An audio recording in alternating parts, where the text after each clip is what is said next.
kick out of the I way. gotta ask, what is thrust pack? Thrust pack, it will just fire you in one direction, whichever direction you're moving. It's one of our new armor abilities for Halo 4. All right, game 4 That is. will be Lunchbox's favorite loadout, right there. He's going forward the whole time. All right, we're kicking it off with you, neighbor. So there's our Infinity energy Slayer sword right off drift. the bat, and the scatter shots on the far side. Yeah. On that platform. Let's see what they go I for. have the wrong. I didn't change it. Personally, I think it's best. First time even seeing this, but I would go over for the top. I mean, anytime you control the top in the game, like for example, energy sword, you can drop down, sword someone coming up the stairs. Height advantage is always so important in any FPS, especially Halo. You just need to have that height advantage, and if Neighbor didn't choke horribly right there, he would have gotten that huge sword Would you kill. recommend the B slash or the R slash? What slash do you recommend? It all depends on the range. Short range, close the right button slash, and long range, the lunge. Okay. I also noticed your hologram beat you to your sword there. Is that what it I'm was a little bit of a detour. Now, how's the sword lunge compared to the Halo 2 sword lunge? Is it more similar to the Halo 2 or Halo 3?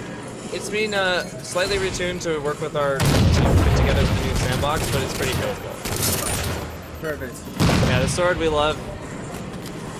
One of the cornerstones of this map, and if you missed it there, you might get a chance to earn it again with a personal order. Oh, that's my hologram.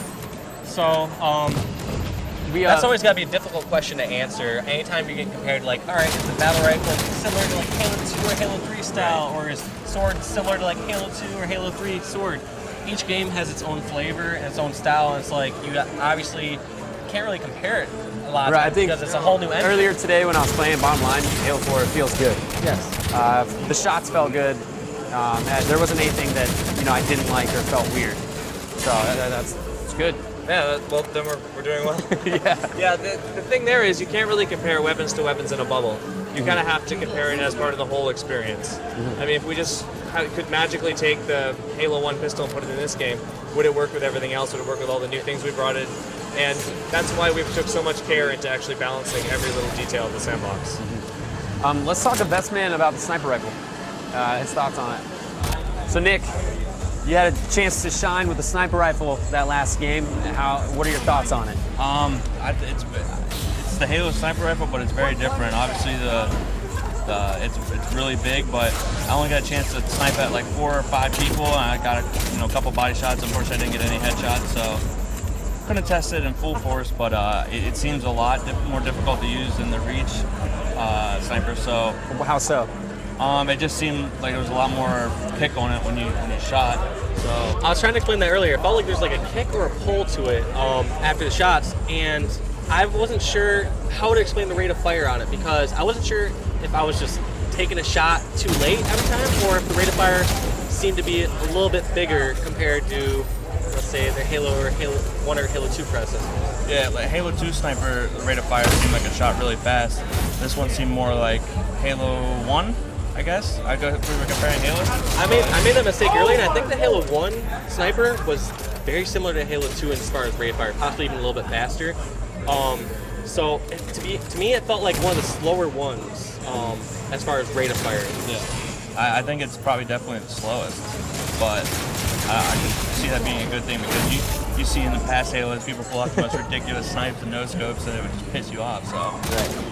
I would definitely love to get my hands on it once. I don't think it drops on this map, correct? It does, right? It does? Kevin, it drops in this You map? go for the needle first because I want to see how this one plays out. For example, when your ordnance drops, you actually can get needler, and I think a lot of us shied away from it because we haven't seen the power of it yet in this game. Nice. All right, right, so let's get this needler and let's do some work with it. This is your specialty right here, too, huh? Yeah, buddy. You are correct. So the needlers and whatever else drops, the frag grenades, you can see them on your radar as well. Oh, right. The little blue ordnance or whatever, the little blue blip.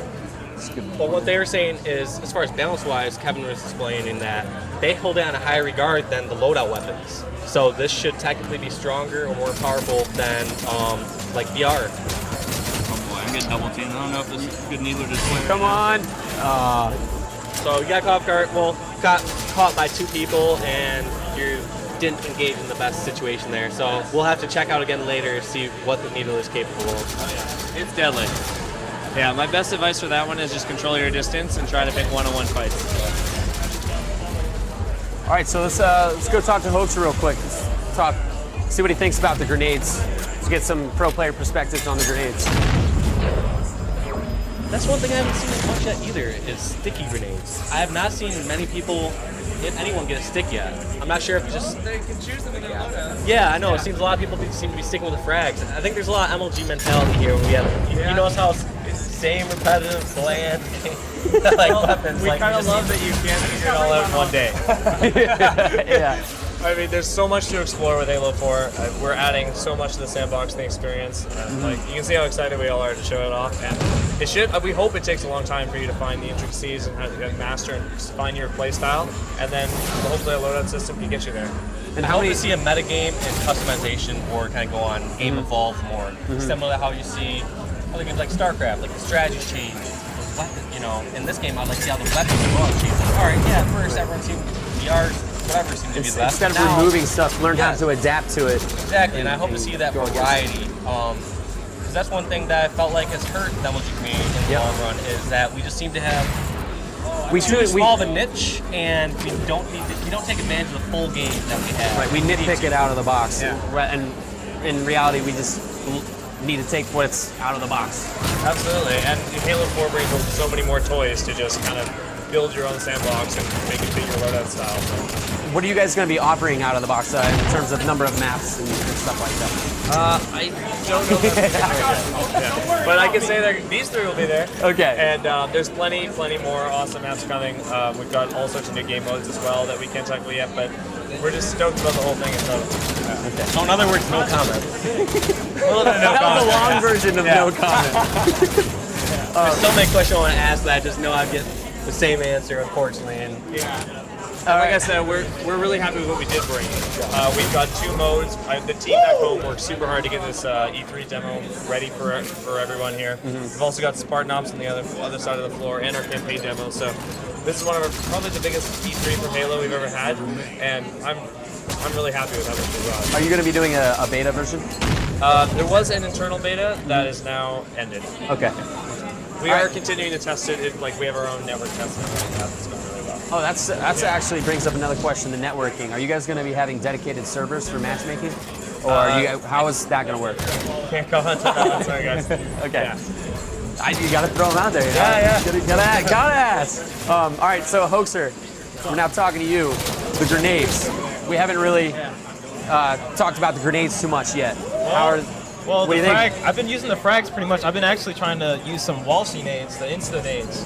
So oh man, I invented those. I mean, Now, what is that? So everybody that doesn't know. basically what the Walshy nade is, aka Insta nade, is where you throw one sticky like off the wall, and it's cooking, and you throw another one, and it actually blows up in midair.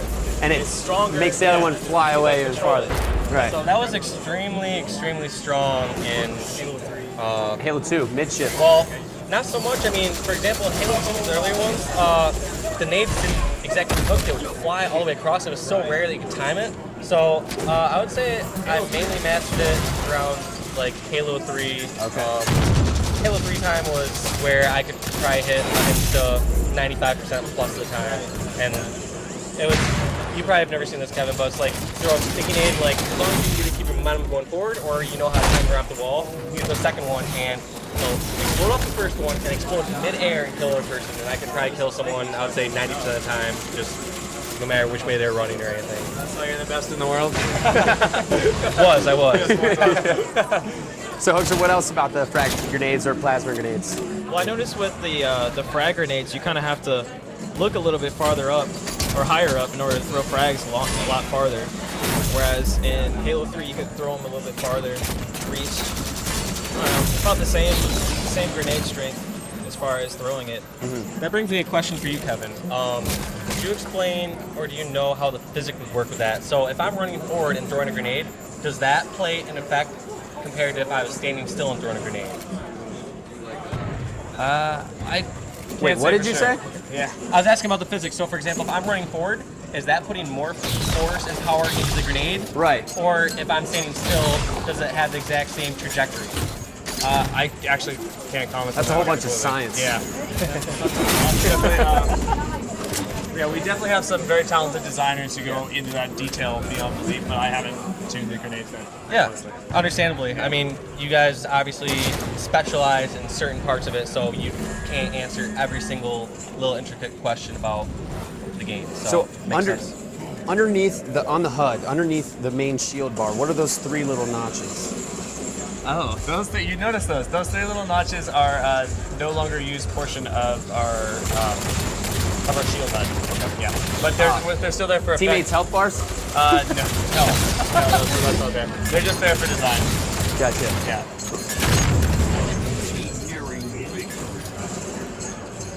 And I noticed hit the switch weapon once. Switch your weapon once. I like sort of that. got this battlefield. Okay, pistol. Oh, you notice the announcer just said 5 kills to win? And there was also the combat log message that sort of notified that. So we're really working with dynamic music and more cues to give the players like a better idea of what's going on without staring at that bottom right. So if you were playing Regicide earlier, when the king gets close to winning, you'll hear that dynamic music start pumping in your headset of like, oh, Yeah. you know, next kill could do it. So we're really scripting a lot of those awesome little beats and really telling the story of the multiplayer game. Right, so if it's like tied 48-48, the music gets all intense. Yeah, absolutely. The lights dim and everything. I don't know about the lights. Yeah, definitely the music. Yeah. That's cool though. That's really cool. I like that a lot actually. All right, so blue team is absolutely dominating. Is that 4 in a row? That is 4 in a row. Our last map is Haven, and they're going to be playing Infinity Slayer.